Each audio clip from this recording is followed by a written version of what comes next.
Good evening. Welcome to the IWM monthly lecture. I am Ayşe Çağlar, a permanent fellow at IWM and a professor at the Department of Social and Cultural Anthropology, University of Vienna.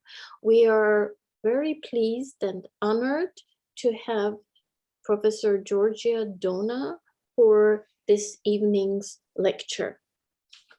Giorgia Donà is a professor of forced migration and refugee studies, and she's the co-director of the Center for Migration, Refugees and Belonging at the University of East London, and she's a fellow of the Higher Education Academy. For more than 3 decades, she has worked as a researcher, practitioner, an activist with displaced populations and refugees in Central and North America, Eastern Africa, and Europe. Her research focuses on conflict and displacement, child and youth migration, psychosocial perspectives in forced migration, refugee voices and representation, and multimodal narratives. Her recent publications include The Marginalized in Genocide Narratives, Revisiting Genocide Narratives and Reconciliation Initiatives, published in 2019, which focuses on the marginalized narratives, creating connections among multiple social actors and identifying narrative themes that address the unequal power and interdependence of narratives. And I believe that establishes the ground for this work establishes the ground for this evening's lecture. In 2019, she has also co-edited, together with Alice Bloch, Forced Migration, Current Issues and Debates, which brought together prominent scholars on forced migration.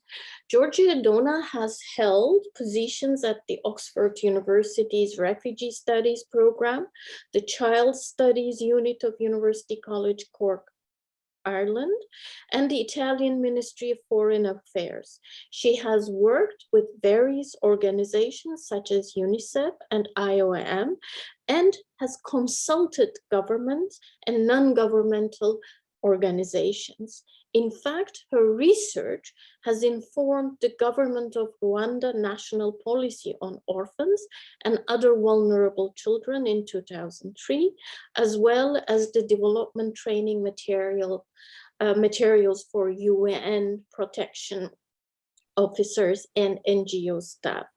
This became the impact case study for the 2015 Sociology Research Excellence Framework, improving the welfare of children in Rwanda, Bangladesh, and around the world.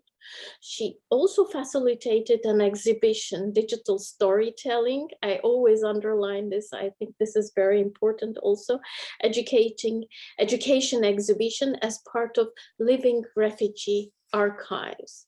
Please allow me now to introduce our second guest for this evening's lecture, Erin Jesse, who will provide a commentary on Giorgia Donà's work. Erin Jesse is a Lord Kelvin Adam Smith Research Fellow and lecturer in history at the University of Glasgow in Scotland, as well as a research associate with the Scottish Oral History Centre. In her research, she uses oral historical and ethnographic methods to study transitional communities, particularly post-genocide Rwanda, Uganda, and Bosnia-Herzegovina.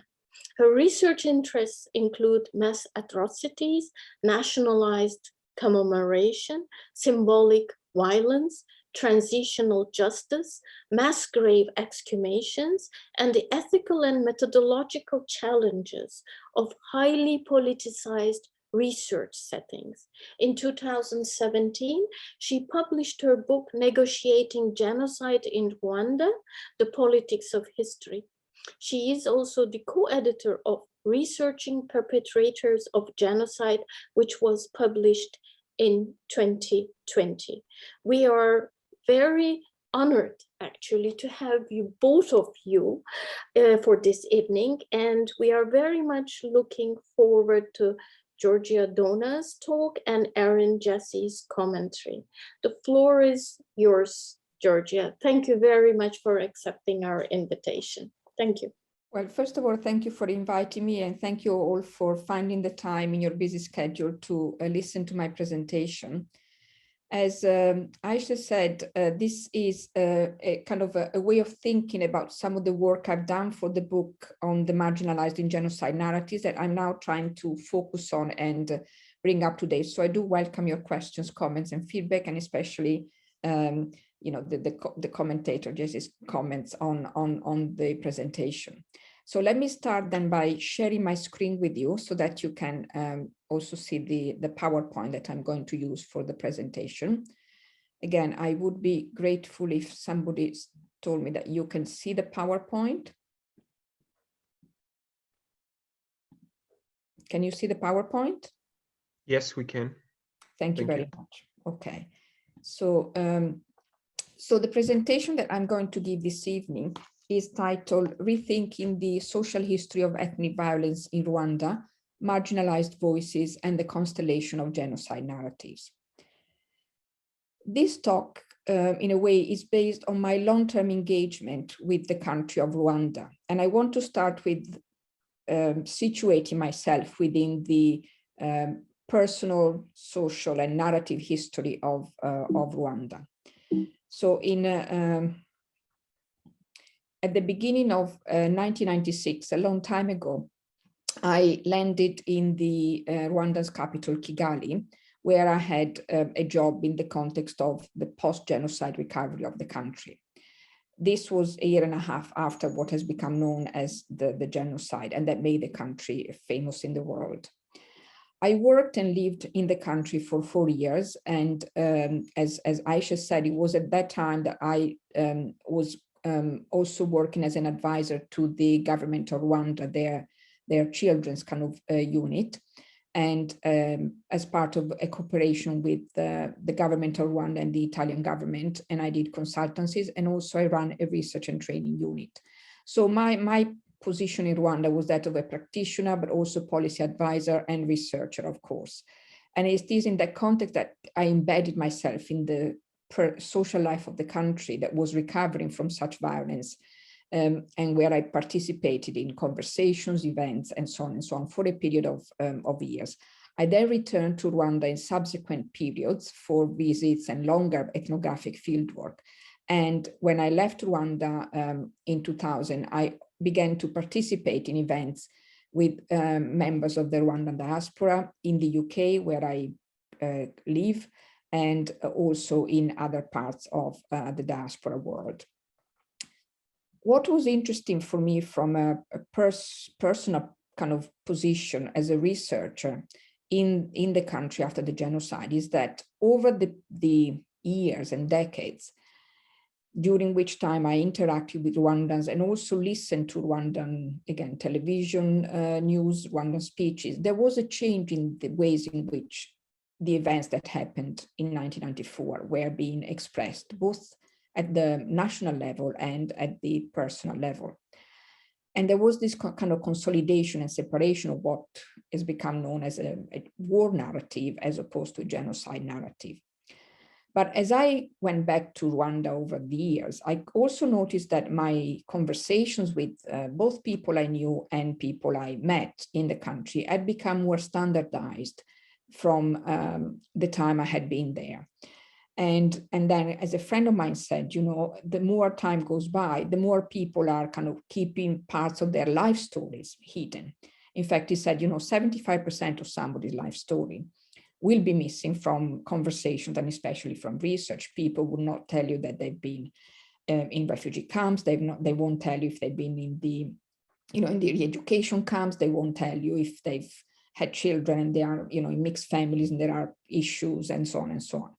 So over time, I became interested in all this invisible side of Rwandan history, the missing stories.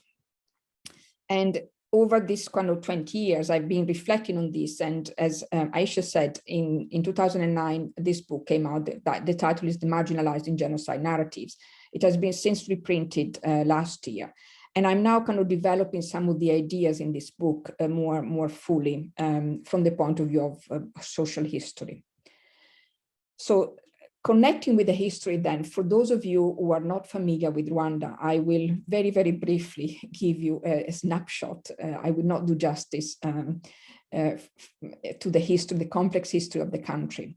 But just for us to know, at the time when the major conflict evolved, the genocide, and the war that preceded it, Rwanda had a population of approximately 7 million people, of which the majority belonged to the ethnic group called the Hutu, 85%, which amounts to about 6 million people. The minority, the Tutsi, constituted 12 to 13% of the population, almost 1 million individuals, and the Twa, the other minority, are a small group, autochthonous group, indigenous group that are now 1 to 2, before the war 1 to 2%, so amounted to about 100,000 people. So in this kind of complex history of 3 ethnic groups living together in pre-colonial times, whose relationships have been changed by colonial domination, first the German one from 1889 to 1916, and then the Belgian one from 1916 to independence in 1962. We have seen a constant kind of eruption of conflicts. So the independence of the country, like in many other countries, was a war of independence against colonial powers, but also a war between the Tutsi monarchy and the Hutu majority. It could be described in that way. Again, not as simple as that, where the independence also led to a shift in power allegiances from a colonial kind of allegiance of the colonizers with the Tutsi monarchy to a shift to a democratic majority rule. But that, of course, led to the expulsions of many members of the Tutsi group, the minority group that sought refuge in neighboring countries, predominantly in the region, in Uganda and Burundi, etc., and Congo. That led to subsequent eruptions of conflicts and other expulsions that led at the beginning of the 1990 to, as the country was trying to form some sort of allegiance for the cohabitation of the Tutsi who were in exile and the ones in the country with the majority Hutu. There were negotiations, but there were also conflicts emerging. And what became, in a way, the start of the conflict that led to the genocide began in October 1990, when the Rwandan armed forces in the country fought the Rwandan Patriotic Front, composed predominantly of those who had left and became refugees after independence and grew up in refugee camps in the region. And this conflict escalated and resulted in what has become known as the Rwandan, what used to be called the Rwandan Genocide, and now is being called the genocide against the Tutsi, that erupted over a period of 3 months between April and July 1994, during which time Hutu extremists attacked the Tutsi minority and moderate Hutus. And this resulted in, again, an escalation of violence, the killing of a large proportion of the Tutsi minority. Some estimates vary, but they vary between half and 2/3 of Tutsis. So there was clearly an attempt at exterminating the Tutsi minority inside the country. But as part of this conflict and the wars and civil war that was also happening, many Hutus also died. So at the end of this 3 months period, when the Rwandan Patriotic Front won the war and stopped the genocide, more movements took place. And these were mainly the movements of the Tutsis from the diaspora who came back to their home country, even though they had never visited, some of them, and the exodus of many Hutus across the region and their subsequent repatriation over the years when I lived in the country. So I've just mentioned this kind of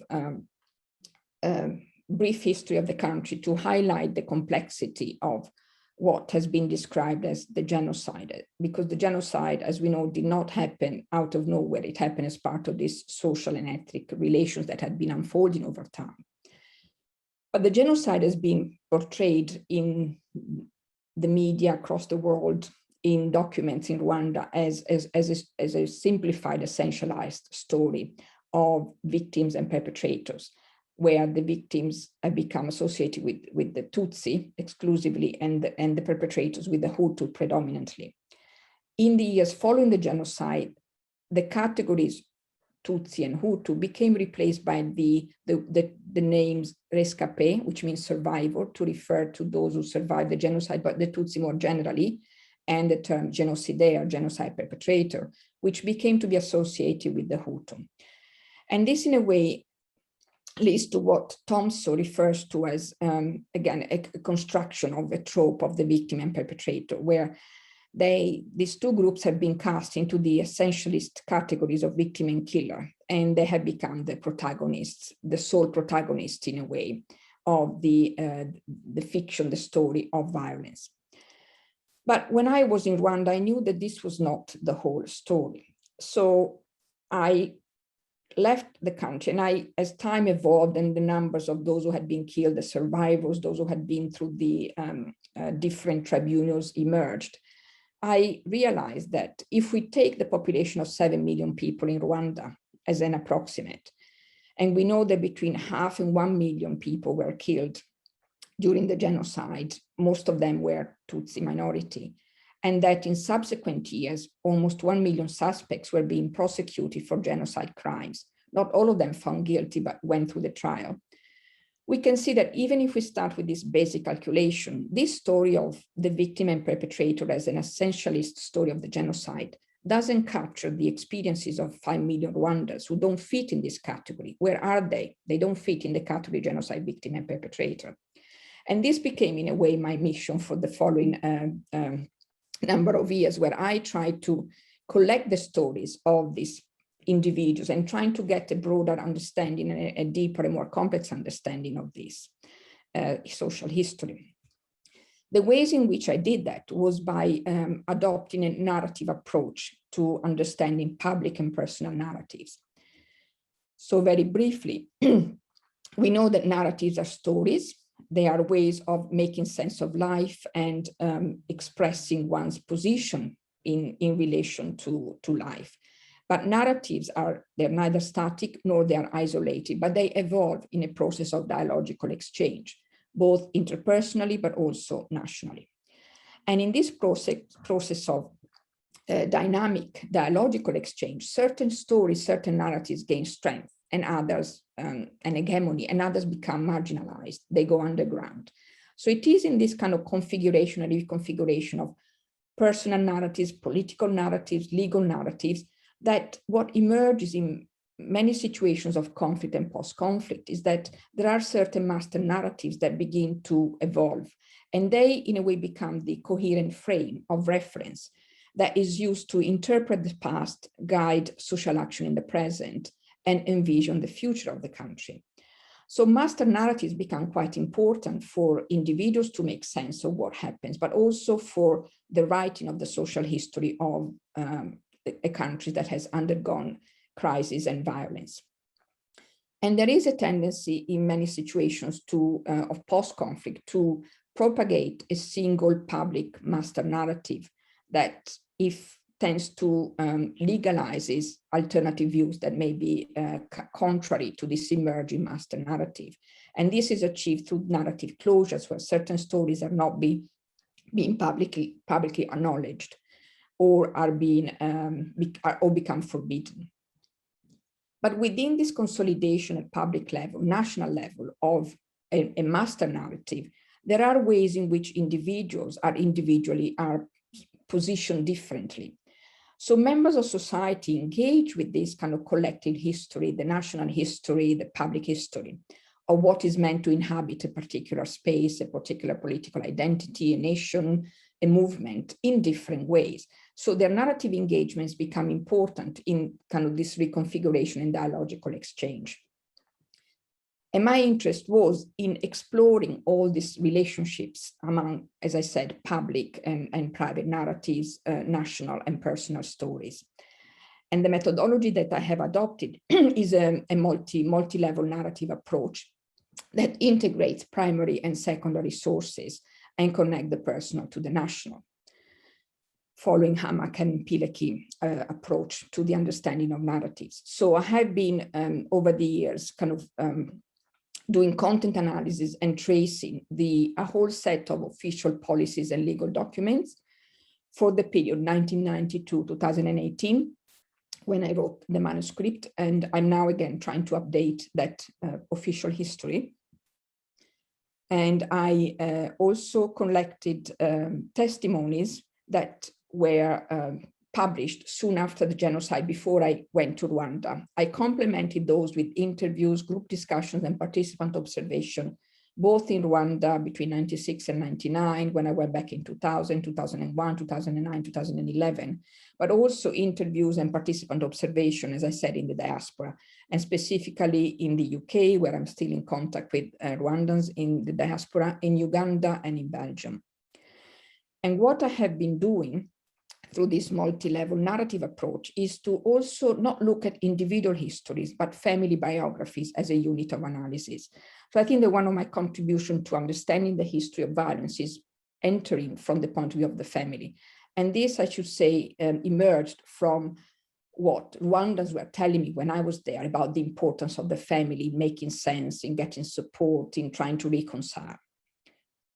So I'm now very briefly trying to, in a way, lead you through the formation of the master narrative and narrative engagements. So when I went to the country in 1996, people were referring to the violence that had occurred through different terms. They said les événements de 94, the events of 1994, the Rwandan genocide, the Rwandan war and genocide, the genocide and massacres, or the Rwandan genocide on Tutsi and moderate Hutus. When I went back in 2010, the public narrative was that what happened in 1994 was the genocide against the Tutsi. And it became what I, in a way, write in the book, the new foundational narrative, master narrative for imagining the nation inside the country and in the diaspora. And this genocide against the Tutsi is being propagated internationally through events every year in April, and so on and so on. And this creates what Turner refers to as the new Rwanda, a new nation, a new state, and ultimately a new people. Of course, this development of the master narrative of the genocide is counteracted by another narrative of the Hutus who are in the diaspora and in the country, that is the war counter narrative. But I will not go into it today, but in one of the chapters in my book, I highlight some of the dimension of this war counter master narrative. So as we see the development at one level of a master narrative that is being now referred to as the genocide against the Tutsi, my first, excuse me, my first kind of finding or attempt to conceptualize the social history of the violence is that this kind of essentialized master narrative of the victims and the perpetrators, which you see at the center of this constellation, that is focused on survival and killing, and whose legacy is visible through the naming of the events, the commemorations that took place over the years and still takes place, the justice system and how it's been implemented, reconciliation initiatives, unity, and so on and so on. All of this kind of big bubble at the center is not self-standing. It would not kind of be so strong were it not for the fact that it is related to other public narratives that construct other or view other groups, other members of society through particular narrative themes. So for instance, if we take the circle above, there is a public description of members of the perpetrator group who were not involved in the genocide through a particular narrative of collective shame and guilt. If we take the circle to the left, there is another narrative about those who helped Tutsi to survive, the heroes. And again, there is this narrative of the heroic savior who is exceptional. The exceptional is not the ordinary, somebody who is outside the normal, ordinary member of the perpetrator group. If you go further down, following from left to right, the other minorities, the Twa, in the context of the genocide have become positioned as the outsider. They are the forgotten outlooker of the genocide. If you continue, then those who came back, the Rwandan Tutsis from the diaspora, are the ones who are, in a way, creating the new country. And if you go to the last circle on the right hand side, you can see that families of mixed ethnicities are also part, excuse me, of this dialogue, but they're being positioned into a mono kind of ethnic identity. So because Rwanda is patrilineal, if in families of mixed ethnicities, if the father was a Tutsi, they tend to be construed as Tutsi. If the father was a Hutu, they tend to be viewed as belonging to the perpetrator group. So the first, again, point that I'm making is that when we look at master narratives that appear so essentialized, there is this kind of hidden dimension to them, even in public narratives, that relates the victims and perpetrators to a whole set of other social actors that appear to be invisible, but they're actually quite important in the construction of this master narrative of the genocide. But then, if we look more in depth and listen to the stories of the members of these different groups, we can see that the story becomes even more complex and more deep, one could say. So that there is a limit, there are limits to the kind of the single story focused on the victims and the victimizers. That involves what I introduced at the beginning as a narrative engagement. How do individuals relate to this master narrative of violence? And what I'll do now is I'll just give you a few quotes and few examples to identify some narrative themes from the different categories. So let us start with a quote from Rose, who is a Hutu refugee who lives in Belgium. So what she said in in the interview and the time I spent with her, she said, "There was chaos after April. Everything was unrecognizable. Everyone was just trying to save themselves."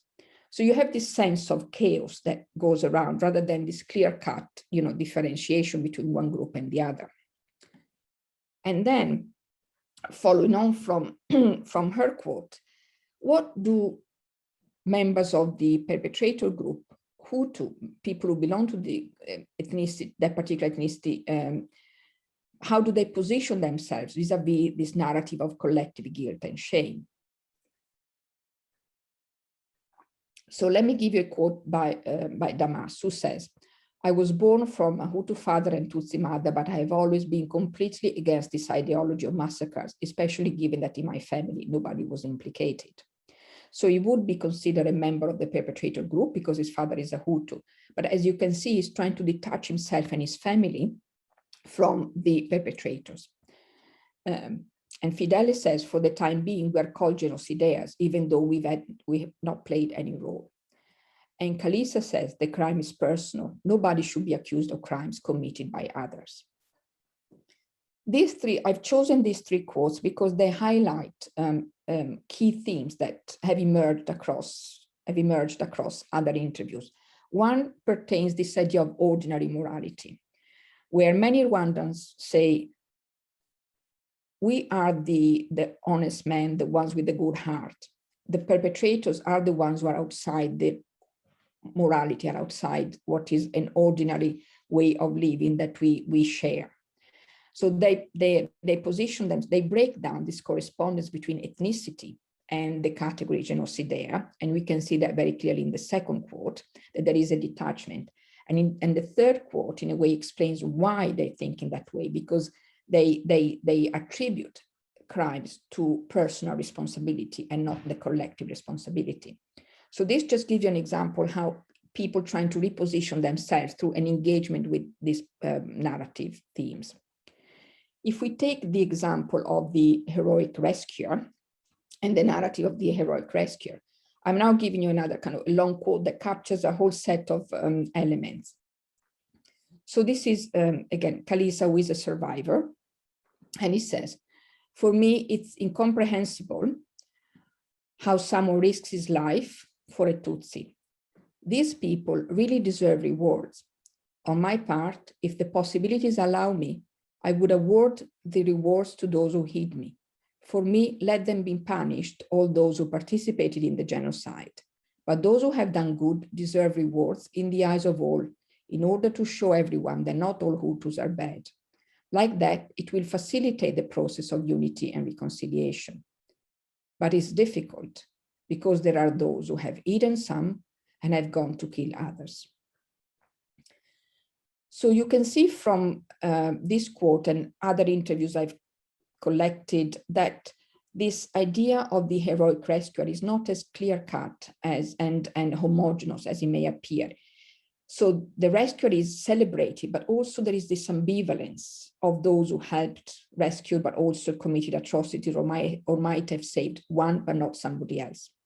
But also what emerged from the interviews, and you can see from on the photo on the right, top right-hand side of the center memorial Gisimba, is that many instances of survival only took place because there was communal rescue and care and solidarity and resistance. So that instead of having one individual heroes, there might have been a leader, but the survival was actually communal. And this was a level of solidarity that was a resistance to the ideology of genocide, of division, and its strategy to break down communities and its objectives. So we can see that there is another element there that positions individuals not on their own, but as collectives in relation to violence and its resistance. Another quote I'm giving you is from the heartbreaking stories of many families of mixed ethnic backgrounds. So this is the quote from Claudine, who is a Hutu widow who lost her Tutsi husband and 8 children during the genocide. So again, she would be considered a member of the perpetrator group. And what she says is, I have no more family. I lost my husband, he was a teacher. I lost my children. I have brothers and even sisters in prison. I am isolated from the world. Tutsi say that my brothers committed the genocide. Hutu say that I bear false testimony against them while they kill my family. Again, this very powerful quote and very painful quote to listen to captures the difficulties of these families of mixed backgrounds who are almost caught in this, the national politics of identity, and there is an erasure of the mixed and what that means. And that in a way gives rise to these intimate burdens that are experienced on both sides of the family for different reasons. But then I also recorded many testimonies of the ways in which these families of mixed ethnicities and extended families were actually coping and surviving, not only individually, but again, as a family, as a unit. So they were helping one another during, after, over time, and orphans were being helped by relatives on one side, women on the other, people were bringing food to those who were in prison, the survivors, etc., etc. So we can see again that these families of mixed ethnicity had many complex stories to tell us. Let me move on to the other minority group, the Twa. Again, in the master narrative, they're being portrayed as being outside the history of, victim and perpetrator of the genocide. And in a way, this is true, but it actually does not capture the incredible suffering that the genocide caused to this group as a whole. So I have a quote that was published quote from, that was collected soon after the genocide, where JB says, none of the Twa wanted power or played with the politics of killing. Each Twa finds himself or herself without relatives, and we have no idea why we had to suffer. And when I had conversations with the Twa, when I went to visit their communities in the mountains and also in Kigali, many of them kept saying that they paid a high price for what happened. It's almost, and they used the example of the family as another kind of metaphor. They said there are 3 siblings in this country, 2 siblings fought, and the third one is not an outsider, is also involved, is not just an onlooker. So from being onlookers, they actually perceive themselves as being doubly victimized from one group and the other, both during and after the conflict and genocide. And they, in a way, experience many physical, material, and symbolic losses, such that in the years following the end of genocide, their position in the constitution changed from being described as the indigenous population of Rwanda to being described as the historically marginalized. So for them, there's also symbolic loss of their identity and pride. And what they're now kind of engaging with in terms of narratives is to promote the narrative of indigenous survival that is distinct to that of the genocide survivor. Let me then just move on to the last group, which is that of civilian returnees. And here again, we have a variety of stories. So Jean-Pierre, who is a Congolese Tutsi, says, when in Congo, I learned from the native Congolese that our families were originally from Rwanda. Sorry, there's something happening there. Let me close the window. I think there is.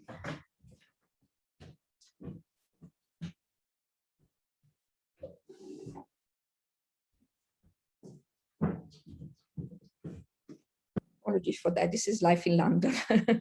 So when in Congo, I learned from the native Congolese that our families were originally from Rwanda, but I had never been in Rwanda and I didn't know anything about the suffering of Rwanda and the ethnic problems that led to the genocide. I learned the reality of the genocide after my return to the country. What happened was worse than I had imagined. This quote, again, gives an example of the complexity of returnees. So, and it shows that returnees are not a homogeneous group, nor a static identity, but that they're reconciling their kind of political histories of the new Rwandan and being the returnees with their cultural biographies of having returned home from different countries from the diaspora to a country they had, some of them never seen or they had left when they were children. So the new Rwandas that the public narrative portrays is in a way very important in shaping society, but their migratory histories also play an important role in the vision of the country, the work ethic, religion, and other important areas. So coming towards the end of my presentation, I've tried to give you a sense of the richness and the variety of the ways in which personal and narrative engagements can contribute to build a social history of the genocide. And in my attempt to conceptualize it through the Constellation of Genocide Narratives, I started with a particular constellation. And then at the end of the book, I came up with a different constellation, which adds all these kind of additional themes that engage with the national ones. And while I've identified, again, the main ones in the different groups, I want, as a way of concluding, to go back to the victims and perpetrators and this kind of legacy of killing and survivor and its manifestation in the naming, commemorative, justice and reconciliation and unity narratives. Just to point out that differently from this kind of master narrative of violence and killing and this kind of consolidation as an essentialist story, there are a whole range of shared themes that emerged throughout the personal stories I collected over the years, again, across different contexts in the world, that can be, in a way, summarized in three main kind of themes. One is continuity with the past, the second one is embeddedness, and the third one is the everyday. So let me just very briefly outline this as a way of revisiting the constellation of genocide narratives.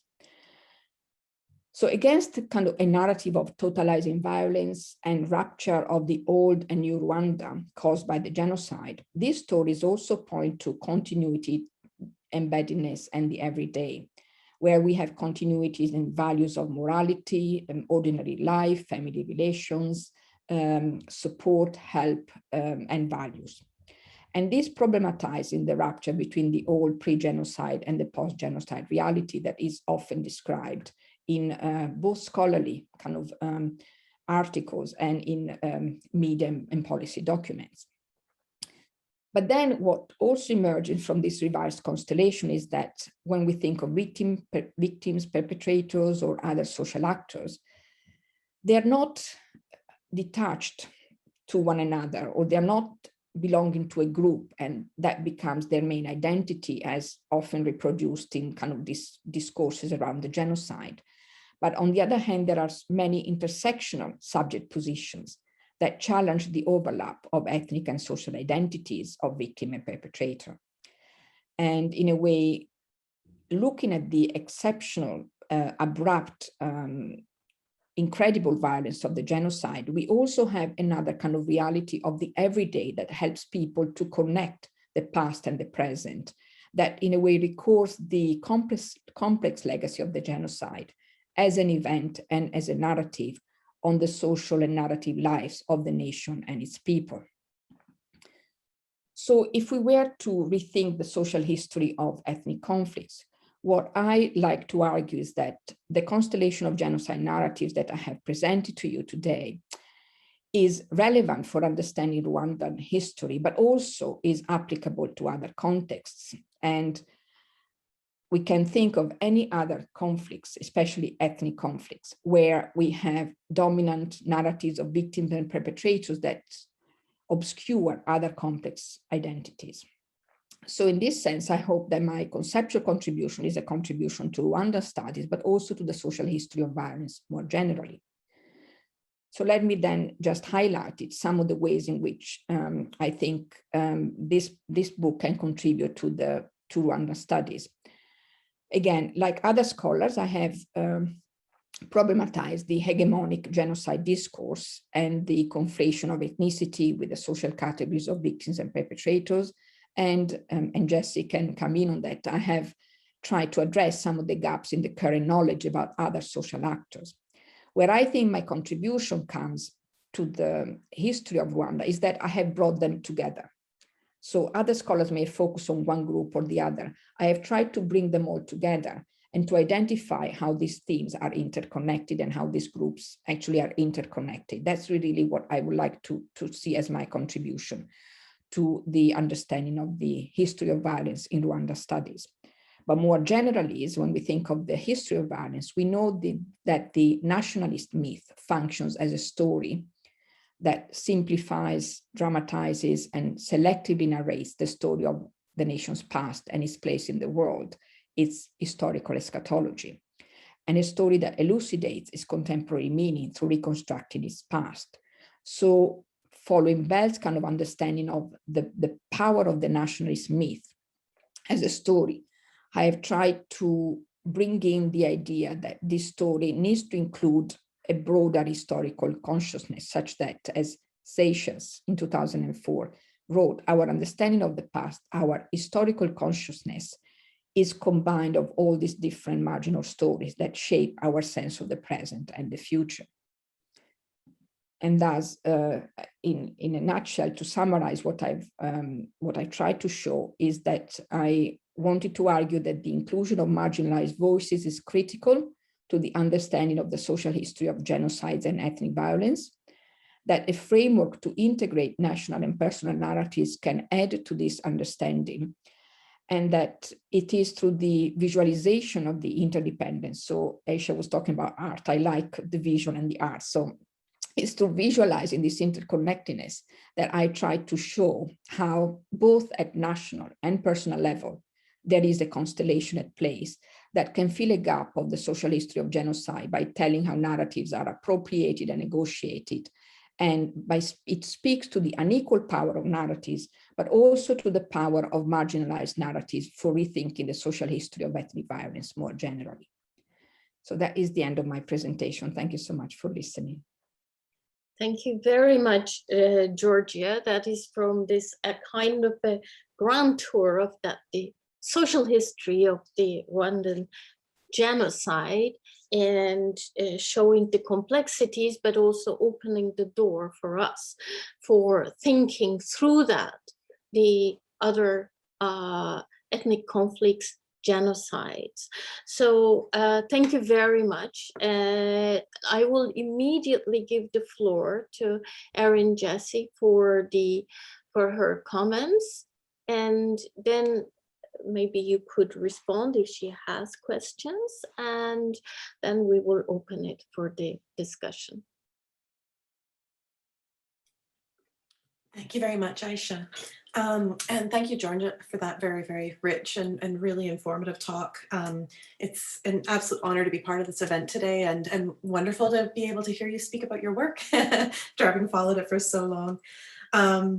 Yeah, I mean, to begin, I need to say how much I appreciate the approach that you take to looking at these very, very complicated events in Rwanda, this long-term engagement that you have in the country, the way that you've conducted this very sort of intense, deeply embedded qualitative research using different kinds of methodological approaches to engage Rwandans, to elicit their firsthand experiences, you know, memories of not just the genocide, but again, this life history approach more broadly, I think is hugely, hugely important, because with a lot of studies on Rwanda, and I would say especially on the genocide, what we tend to see happening again and again and again is people, researchers, usually coming from outside of Rwanda, you know, going into the country, and, you know, they want to learn about the genocide, so they focus on survivors, but it's quite short term. It's maybe one-off interviews. There isn't this kind of longer engagement. They don't speak to people from different sort of sides of the conflict very much. And often, I mean, as well, I think there's a tendency where people don't really get out of, you know, urban settings, particularly Kigali, and really speak to people from different kinds of regional backgrounds and so on. Where your research in that sense is very different. I mean, much more akin to the work of people like Liane Fuji, for example, and David Mumbari and others who really try to take a much more sort of regionally informed and you know, informed with engagement through people from different sides of the conflict and so on. So yeah, just to say that's something I really, really appreciate about your work, and which comes through really clearly then in the kinds of findings that you're offering us today. The fact that, you know, you're able to sort of draw out these constellations, as you call it, of narratives, I think does a really nice job of revealing the importance of interrelationships between Rwandans, among Rwandans, and not just along ethnic lines. I think one of the nice things about what you're showing us here as well is, I mean, yes, ethnicity can be very important, but there are things happening beyond that. There's patronage networks in terms of people who will have rescued and you know, what kinds of actions people got pulled into, whether they became a perpetrator, whether they were bystanders, you know, and obviously as well, I mean, the model that you're showing us allows for the potential that people shift and become different kinds of actors at different points in time, which I think is really important and often gets overlooked, oversimplified with studies of Rwanda. Again, there's part of this perpetrator-victim dichotomy or perpetrator-survivor dichotomy that we often hear about in relation to not just Rwanda. I mean, a lot of studies related to genocides and these kinds of conflicts is that you tend to see people as you know, they're sort of innocent victims, survivors, or guilty perpetrators. And of course, the reality on the ground is that people can be victimized in lots of different ways. People can be perpetrators in lots of different ways. And you know, even at the same moment in time, somebody can be rescuing somebody, but also going out and killing somebody else, right? And so, you know, things really do get quite messy. And I think the constellation model that you're proposing here really, really teases that out in a nice way and gives us new ways to begin to think about these kinds of conflicts, not even just what we've seen happening in Rwanda. And as well, I mean, I think this kind of ties in. It also sort of allows for the possibility that even within a particular cohort relative to the genocide, like a group like survivors, there can be people who feel differently and have different kinds of experiences of the genocide that mean that, you know, again, their life histories, the way that they talk about the genocide and everything else can be very, very complicated compared to this master narrative that is increasingly, I think, dominating conversations in the public sphere in Rwanda, especially in my experience, really since 2007 or so, when they began to bring out this official label of the 1994 genocide of the Tutsi, which, you know, does a very nice job of highlighting the fact that the Tutsi were the primary victims of the genocide, but, you know, as you show us, really also at the same time obscures a lot of other kinds of people in Rwanda who had very powerful and at times very negative experiences of the genocide, but, you know, their losses, their suffering, their difficulties really get silenced in ways by this official narrative. I think this idea, this phrase that you use as well of the intimate burdens that this dynamic in Rwanda creates for Rwandans who don't nicely fit the master narrative in terms of their experiences of the genocide as well, is quite a powerful image, because I've noticed this in my own research as well, that people begin to feel like the life stories, the narratives that they want to share, they're heavy, they're emotionally heavy, they're difficult to tell, especially in public context. It comes with a lot of fear. They really need to trust the people that they speak to and so on. So I think that's a really nice way also of encapsulating the consequences for Rwandans in these contexts, where they're not clearly sort of a, you know, what formerly would have been referred to as Tutsi. Of course, nowadays ethnic labels are taboo in Rwanda. But you know, for former Tutsi even, there can be an intimate burden in really speaking about the genocide in the way that they experienced it, as opposed to the way that they feel they need to speak about it in order to come correct from an official perspective and speak in a way that upholds this, this official narrative. And I'm not sure, Giorgia, I mean, if you've been following, for example, the Kwibuka, these are the annual commemorations, genocide commemorations that have been happening around Rwanda this year, that have just sort of, well, I mean, the official week has already passed, but we're sort of in the midst of the commemoration period in Rwanda at the moment. One of the really, really powerful themes that's been coming out of this year's commemoration activities is the danger of genocide denial. And as part of that, one of the things that these official events are trying to do, from what I can see, is conflating any kind of historical revisionism or push to create room for these really nuanced experiences of the genocide, conflating that with genocide denial, minimizing the genocide of the Tutsi, and one of the things I think that's particularly problematic, treating it as though you can't simultaneously create room for these other kinds of stories, these complicated narratives of the genocide, and still be honoring the narratives of Tutsi genocide survivors, right? That these two have to be automatically opposed to each other. And I mean, I realize I've probably been talking for a little while, so I'll maybe start to shift now to just a couple of questions that we can use to kind of move on now to a bigger discussion as a group. Relating to this shift then that we're seeing with official commemoration policies, it leads me to just want to raise a couple of questions. And again, you might not feel entirely comfortable responding to these in this kind of setting. So if that's the case, by all means, please say. But one of the questions I had is just how then this evolving political climate, this evolving master narrative, the genocide, has impacted the way that you work in Rwanda, your sort of ethical frameworks, your methodological choices. Because of course it has consequences for Rwandans, it has consequences for researchers, the way that this master narrative is taking shape. So that's one point I thought might be really interesting, one question I thought might be interesting for discussion. The other one that I thought relates to this issue of the way that Kwibuka is taking place at the present, and this focus on genocide ideology and genocide denial, and the idea that to speak of a complicated story of the genocide, or to want to kind of push beyond this master narrative of the genocide, is somehow a kind of genocide denial. And again, I'm wondering, because this is something, of course, I wonder about my own research. I mean, how are you grappling with this as someone who is clearly committed to bringing these complicated stories into the public sphere in different ways? How do you respond to these ideas that this constitutes a kind of genocide denial or genocide ideology? And what does it mean as well for your sort of longer term plans for the work that you do on Rwanda?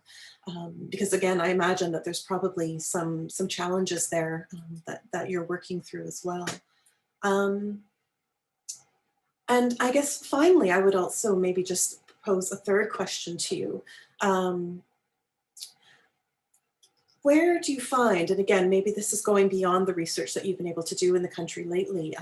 It looked like from your slides you'd stopped maybe working in Rwanda in 2011, but where do you find this is also leaving then the Rwandans, the people that you've worked with over the years, this shifting master narrative, how is it affecting their lives? And can you offer us any more insights on that as well? And I'll stop there. Thank you very much, Erin. I will first give you there are very concrete questions, and then I think that gives you a floor also to tease out the methodological issues also in the research. So I will first give you the floor to you, Giorgia, and for the others, please, you could send your questions through the chat, please. Okay, Giorgia. Yes. Okay, again, thank you very much for the comments and feedback, and especially the intimate burdens that I may follow up then in a paper. So let me start then, again, going back to my positionality and my relationship with the co-researchers and Rwandans, really, who are also my friends and, you know, with whom I'm in contact. So while the official fieldwork ended, I'm still in contact with a number of them informally, you know, and so in terms of what is, so let me start by saying that in my chapter, I also have a section where I trace how the emergence of the field of Rwanda studies has evolved over, you know, this since '94, but with a focus on the survivors, then the focus on the legal justice system, and then this kind of division between those who support one side or the other. So I think it's also interesting to reflect as scholars in terms of our intellectual positioning vis-a-vis these conversations. And it raises the interesting question that you mentioned about the naming of ethnicity, which is banned in Rwanda. So I kind of knew that when I was going to publish this book, my possibilities of doing fieldwork in Rwanda would be hindered or maybe challenged. And I did make that kind of conscious decision. I mean, I had followed Rwanda for many, many years, so I was also in a way ready to let go a bit. But I felt that, in a way, I knew that it will and it would cause me problems if I were to go back to Rwanda. And, you know, and there are people who've been imprisoned and people who've been, you know, internationally, you know, blacklisted. But I wanted to use them, I suppose, mainly because when I was in Rwanda, they were used, so I was familiar with them, but also because when I was doing the research over time, people were still kind of referring to them through this kind of, these categories, whether they were explicit or implicit. It is clear that they're still there, and you can't erase ethnic identity in the space of a generation. So yes, so I decided to use them. Having said that, I am, again, very much aware that my choice could affect the choice of my colleagues, researchers, friends. So some of the people who helped me with the research were people that, you know, I knew, others that I found through trusting networks, because the only way I could get these intimate stories was because while I was collecting some, I had very excellent people I trusted were collecting the more some of the controversial ones, and Rwandans could only open up to those people. They would have not opened up to me, especially in 2010 and 11, as you probably know, because of the national kind of framework. And also I collected stories. I wanted to also go outside Rwanda. So it was interesting for me to see how different the situation of the Rwandans refugees is in Uganda, in Belgium, and the UK. Very different sorts of, again, allegiances, you know, politically colonial, linked to the history of the Rwandan Tutsis in Uganda. So the Rwandans who were in Uganda felt less safe because of the history of the exiles with the government. In Belgium, there was this kind of Belgian colonial, you know, history. In the UK, there's a different set of international relations. So I wanted to have this kind of capture, this broader picture, but I was aware that, especially while for the researchers I had in the UK and Belgium, that would have not been like a major problem. I knew that for the people that are still living in Rwanda, the association with me would be a major issue. And in fact, I had on a couple of occasions, I had researchers telling me, let's just meet in a different location because I don't want to be seen with you in this place all the time, or can I just post this interview transcript to you when I travel for business abroad and not sending it by post inside the country, or definitely not by email. So all of those conversations were taking place amongst us. And this is also why in the book, while I acknowledge the incredible contribution of the researchers, I don't mention their names, and I try to make them as invisible and neutral as possible. So yeah, so I in terms of the methodology, I think that is quite important, because they are people I know. And in fact, I've, having lived in Rwanda, having worked, having gone back, having talked to people over decades, you almost become a bit, you introject a bit of that suspicion and fear, I have to say. So I found myself going to Rwanda in 2010, or 2011, so a few years after I had left. And even with the people I knew, it was like, this person is giving me the official version, this person is opening up. And when I met somebody new, I was also very cautious of asking direct questions. So direct questions were not something that I would ask. It was always kind of indirect. And it was only because I knew the history of the country that some people opened up. So they started with the standard, everything is fine, great country. And then I said, oh, I was actually here for 4 years in the 1990s. And I said, oh, okay, so and then they started giving me a different story. So I am very much in agreement with you that this long-term engagement with the history of a country so for me, it's it's an engagement with the history of the country, but it's also an engagement with the people, because some of them I've seen their children born and grow up, so it's a different type of engagement, and also with the development of Rwanda studies, which didn't exist when I was in Rwanda. So it's kind of a triple engagement, but especially with the people, I have to be very cautious, and I am eternally grateful for their for putting their position sometimes, at risk, but most of them were committed to the cause. They knew what I was doing. I think that's why they took some risks. So that's, I think, my answer to the question of the methodology. And then the question of the genocide denial and the threat. Again, I'm not surprised, because that was there in the 1990s, that kind of way of that argument. I'm also not surprised because, again, I study refugee studies, and my former boss at the Refugee Studies Center in Oxford, Barbara Harold Bond, she always said that refugees who have to deal with the humanitarian system, they become very astute and capable of dealing with, with the humanitarians, but also the internationals. And most of those who are in power now grew up in refugee camps in Uganda. They are very, very capable of, they know who the white person is. They know what, what the colonizer has done and wants. And they're very astute. And in this sense, I have to give them credit for being very capable of creating narratives that go against the hegemonic narrative, let's say, of the white savior, because they have created a narrative of the guilt, non-bystander. They have developed that narrative of the international community, which wasn't there at the beginning necessarily. And they've been very good at using that to get aid for particular purposes, but also to keep power and to promote that narrative of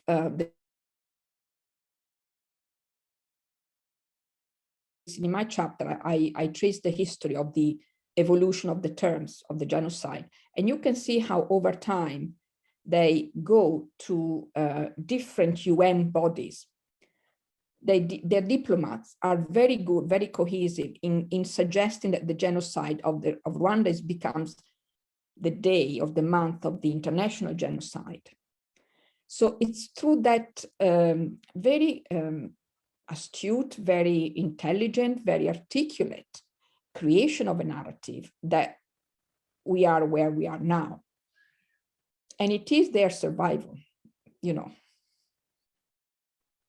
that is at stake. So I hope I have answered all your 3 questions. Yes, Thank you very much, Giorgia. Please, if you have questions, pose through the chat. And while waiting, I have some questions. Maybe I could pose. I mean, not that I know much about Rwanda, other than as kind of the, through some, in terms of the genocide studies.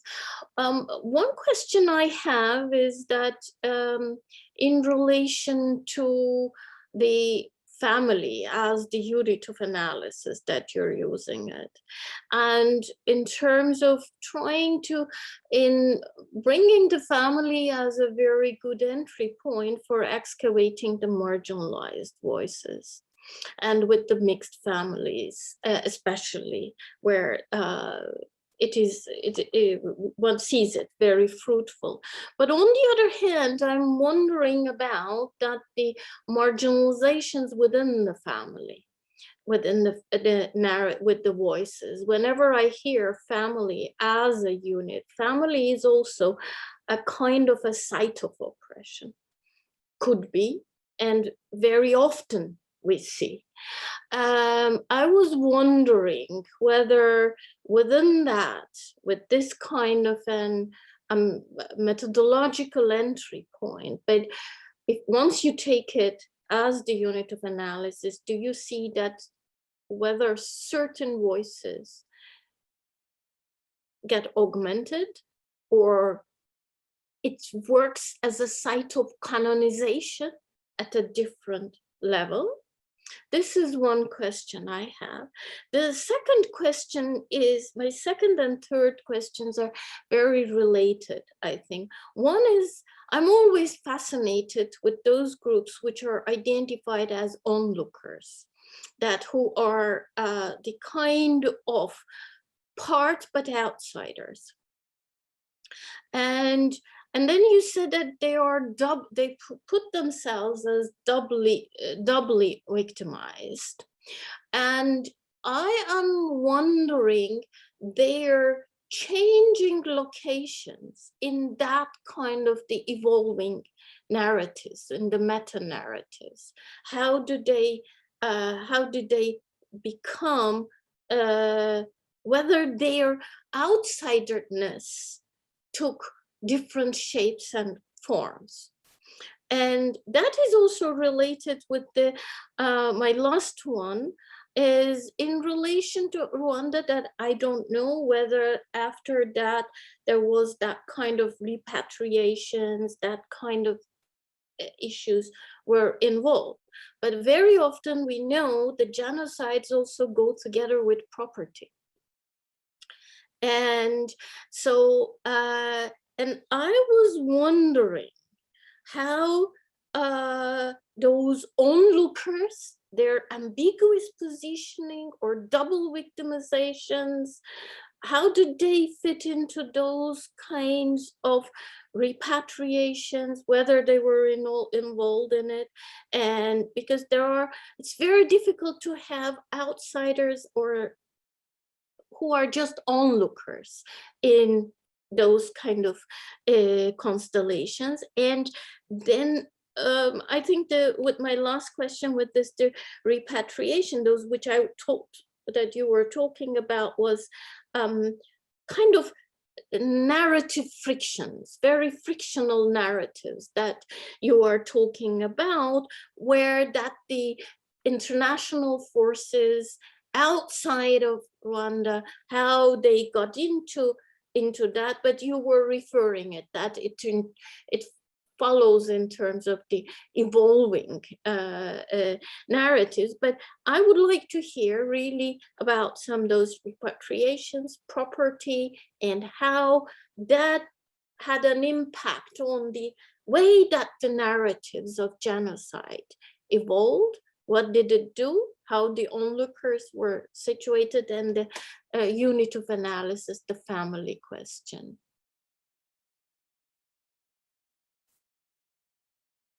Again, thank you very much. Very interesting questions that make me reflect and think. So yes, so let me start with the family as the unit of analysis. As I said during my presentation, that really emerged because, again, some of the people I know, when I went back and said, oh, I like to do this project, then they were telling me, oh, nobody will tell you anything, you know. But then they were also saying, you know, if you go to the family, maybe it's kind of more indirect, and it may be less, it may expose them less, so they might be more willing. But also because, again, what happened is not an individual affair, it was an affair of the families and the communities. So thinking about the family might be, so they advised me really to say, don't do individual interviews, but do interviews. I mean, so I did individual interviews, but when you ask people, don't ask them about their personal story, which is also different from many of the testimonies that are collected by other researchers that are about the personal story, the first-hand testimony. And you have the creation of, you know, the survivor testimony and then the legal testimony of the perpetrator. So here it was more like what happened to you and those around you and the family. And I was, again, also taking, I wasn't focusing on the genocide. I was just saying, can you tell me the life history over time? But because the genocide in a way is a focal event in the country, I was saying, can you tell me what happened before, during, and after? So I was trying to kind of look at it as a, again, as a family history in terms of oral history, rather than focusing on the individual and the genocide or its impact. And I think that because of that, I got this kind of nuanced understanding of how family relations unfolded. Now, it's very interesting when you talk about families as site of oppression. So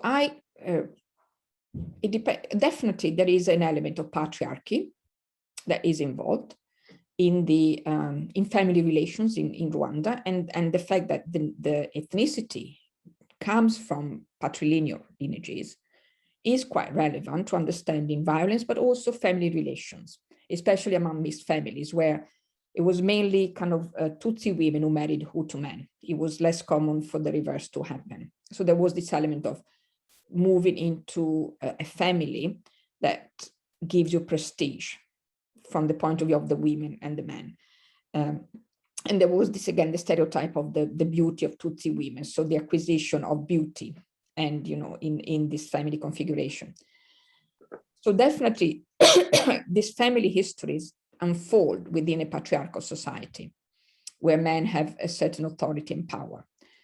In terms of site of contestation, let me just go back to your keyword, sites of oppression. I need to think about that, and maybe we can have a conversation about it, because at the moment I can identify definitely elements of gender oppression. I also identify another element, which is the role of the Catholic Church in keeping families together, even if there is oppression. I had interviews with women who told me that they were in their marriages because of the children, even though there might have been oppressive relationships. So I think that it's a complicated history where you have patriarchy, you have religion, you have culture that kind of intersect with family histories. And I'm sure, even though I would need to go back to my interviews transcripts, but I wouldn't be surprised if that also affected who moved where and when. So many people then moved back to their families of origin during conflict, but it was mainly the patriarchal family of origin with relationships with, again, the in-laws, but also the role. So it is site of oppression, but it's also a site of protection. So I had, for instance, the story of a woman, a Tutsi woman, a Hutu woman whose husband had died, and she was taken in by their in-laws during the genocide, and she survived, was even able to move around because this family was so influential that nobody there killing her, even though she was in the target. So you have also this cognitive dissonance between those, I'm killing everybody, but I'm not killing you because in my eyes, you're not, you know, a Tutsi, you are the daughter-in-law of this person. And I think that those types of relations played a lot of weight in who survived and who didn't survive. So yeah, so the family as a site of oppression and protection is again another interesting lens.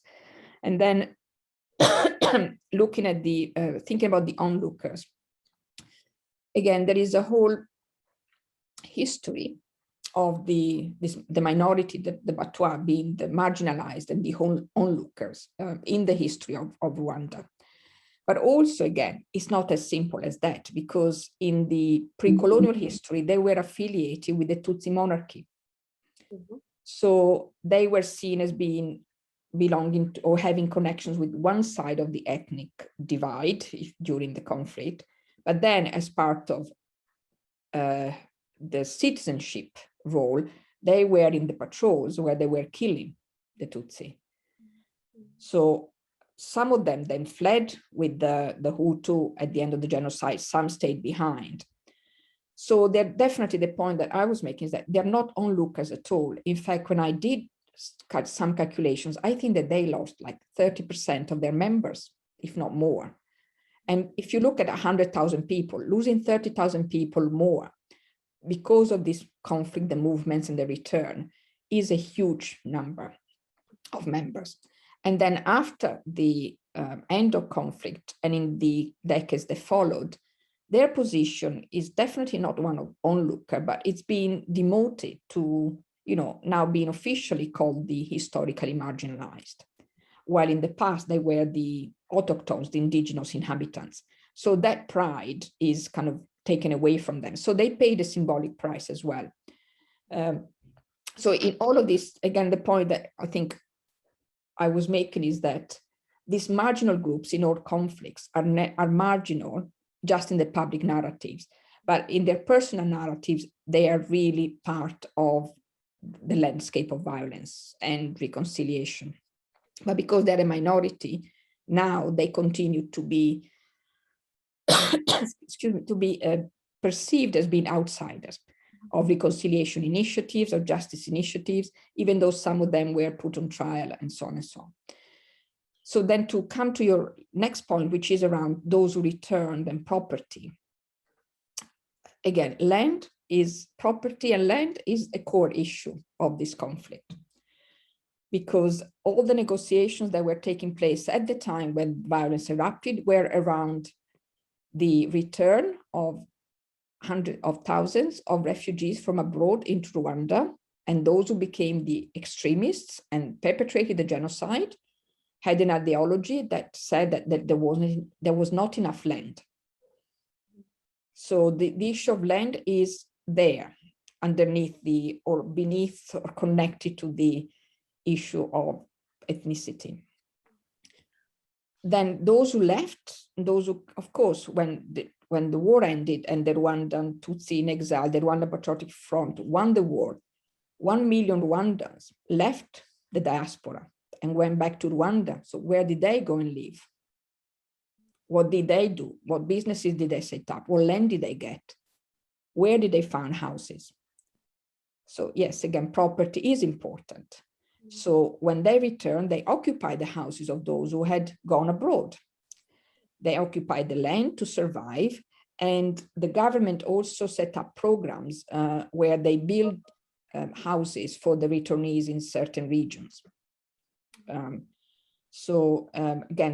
there were new developments, one could say, as a result of this forced migration and returns. But then when the Hutu who left came back in 1998 and in the subsequent years, of course, the issue of property was a major issue, but some claimed their properties back, but many didn't claim their properties back, because if they claimed them, there was a risk that they may be, maybe killed, they may be, discriminated against. So they kept a low profile. So in a nutshell, yes, property is crucial to the social history of this conflict. And also how that genocide narratives, how it is entangled with the genocide narratives, how it evolves. I think that it's very connected. It's fascinating in terms of course, those onlookers that sometimes also they start their own genocide narratives within the whole issue. But we have questions. Let me take this one. from Harold Otto. Have you done any field work in Burundi to check some of your findings, hypotheses in a neighboring country with a similar history of ethnicized political struggle with very complicated and brutal communal violence that hasn't caught the attention of world media? And relatedly, why Rwanda studies and not Rwanda-Burundi studies?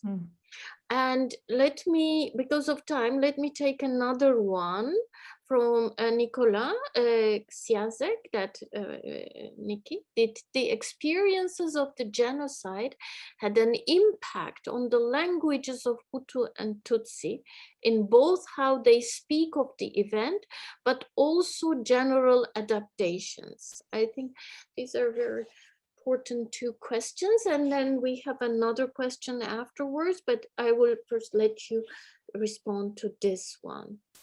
Yes, so in response to the first one, Burundi, I haven't done any fieldwork in Burundi. Of course, by reading the history, I'm aware of the historic connections, and it would be interesting because it is, again, a very complex conflict which mirrors. I had conversations with Rwandans who had grown up in Burundi and some Burundians, but that wouldn't do justice. So I do invite you to do research in Burundi and create those connections. I think it would be, again, interesting. Maybe apply the constellation and see if it works or not. That would be quite interesting for me to learn about. But definitely the history of the region is important. And one could say that in terms of, you're so right, the Rwanda history, you know, it's always, again, there is this perpetuation of invisibility.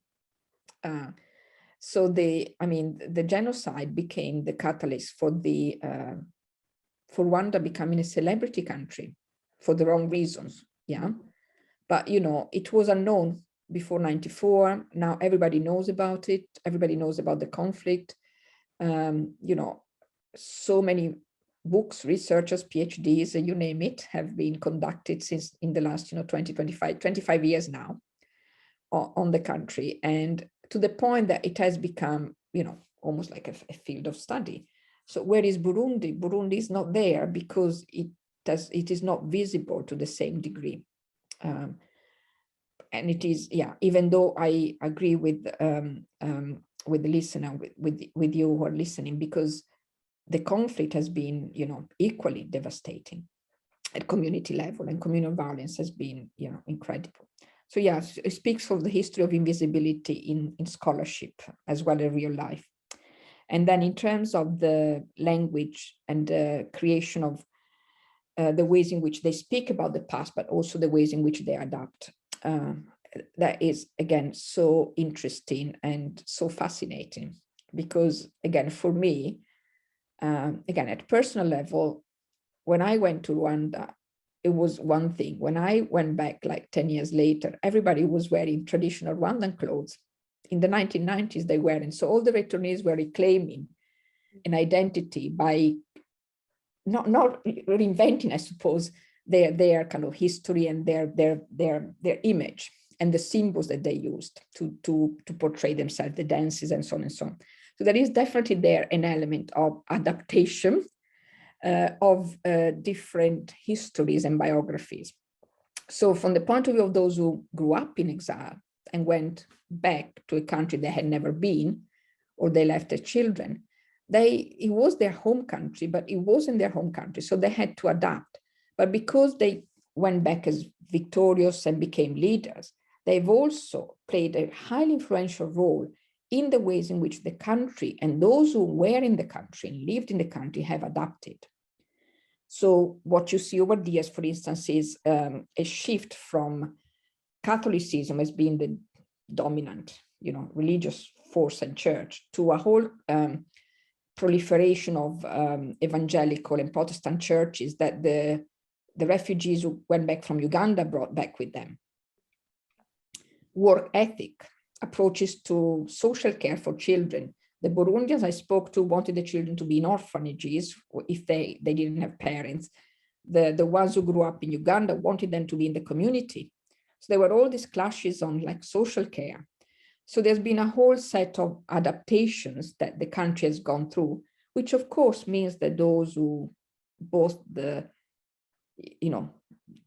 the survivors, the members of the perpetrator group, the perpetrators, the members of families of mixed ethnicity and the Twa, they also had to adapt to this new country. So there is something true in this idea that there is a new way of adapting. But as we always know with adaptation, it may appear totally new, but underneath there are always continuities and struggles. Thank you very much. That is reminding us the visceral continuities of what has been experienced. Another question connecting us to the Holocaust historiography from Vlasta Cordova, another fellow from us. Isn't this dichotomy on perpetrators, victims, and bystanders, onlookers in certain way a bit insufficient? For example, at the beginning of Holocaust perpetrators research, there also was the dichotomy, but today is this dichotomy understood as insufficient because of involving of tremendous number of people. So the perpetrator group is more differentiated. To be specific, perpetrator group in the Holocaust research is very often differentiated in the complicit, and the peers, the spectators, the users, or the refusers.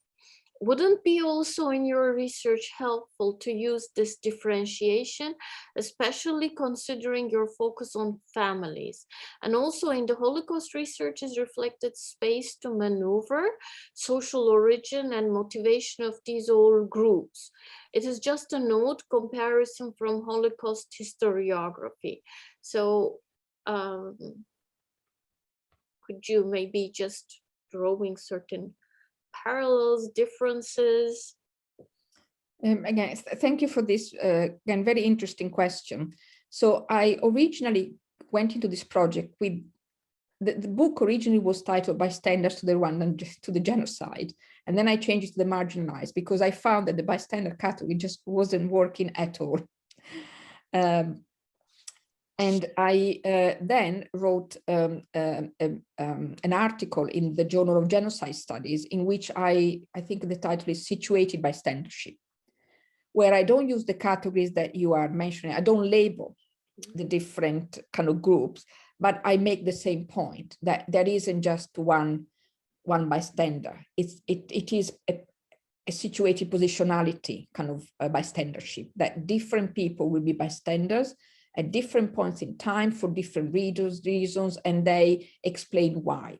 So if you're interested, there is this article in the Journal of Genocide Studies. I think it came out maybe 2 years ago. I can't remember now, but it's situated bystandership to the genocide in Rwanda or something like that. So I agree with you. And then in terms of the perpetrator and the idea that is broken down and that there was this kind of evolution, I also, again, when I got a scholarship to a fellowship, a IWM fellowship to do this fieldwork in Rwanda, and I was again linking it to the Holocaust because I was trying to find generalizations and specificities. And I also noticed that in the history of the Holocaust literature, at the beginning, there was the emphasis on the survivors and collecting their stories. Then there is the emphasis on the perpetrators and the legal elements of it. And then only at a certain point, a few decades later, people began to conduct interviews with bystanders. And where we are now is that we are breaking down all these categories. I can see a similar kind of development in the history of the genocide, against the Tutsi in Rwanda, that now many scholars, and Erin's work as well, they're breaking down this kind of, this kind of essentialized narratives. Yes, but thank you very much. Yes, there is a connection, definitely. Okay, thank you very much. Actually, our time is up, but if you have a burning question, please do pose. I don't know whether, Erin, you have another question or you want to react to this. I mean, very profound answers from Giorgia to many of our questions, actually to all our questions. Are there any other questions? I don't see in the chat. Then I will just thank both of you. Thank you very much, Giorgia, for this wonderful talk. And thank you very much, Erin, for your comments and your very precise questions also, which enabled us to see the complexity and the difficulties and difficult pathways of doing research on those topics. And I wish it would have been only as a kind of this talk for about understanding social history, but unfortunately it is very much that what we are all the time being faced now, that so it is not simply excavating what happened and that the genocide, but so I think it is very important to have a kind of a multivocal and maybe dissonant narratives and voices of genocide to understand the complexities. Thank you very much to both of you. Thank you very much for your questions. So I just wish you a nice evening. Thank you very much for joining us and for participating with your questions, with your comments. Thank you.